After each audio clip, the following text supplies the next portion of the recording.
कलाम मुक़द्दस में से हमारे लिए आज की तिलावत इशाया नबी का सहीफ़ा, उसका 43वां बाब, 16वीं से 21वीं आयत। खुदावंद यूँ फरमाता है, जो समुंदर में राह और सैलाब में रास्ता बनाता है, जिसने रथें और घोड़े और लश्कर और बहादुरों को निकाला। वो सब लेट गए और ना उठेंगे, वो टूट गए और वो बत्ती की तरह बुझ गए। यानी तुम पहली बातों को याद ना करो और कदीम की चीज़ों पर ना सोचो। देखो, मैं नई बातें करूँगा और अब वो नमूदार होंगी। क्या तुम इसे ना जानोगे?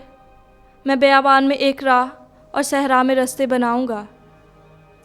सहराई बहाइम गीदड़ और शुतुरमुर्ग मेरी तमजीद करेंगे, क्योंकि मैं बेयाबान में पानी और सहरा में नदियाँ जारी करूँगा, ताकि अपनी उम्मत यानी अपने बरगज़ीदों को पिलाऊं। मैंने इस उम्मत को अपने लिए बनाया, ये लोग मेरी हम्द की बात करेंगे। पाक कलाम का पढ़ा और सुना जाना हमारे लिए बाइस बरकत हो। खुदावंद का शुक्र हो।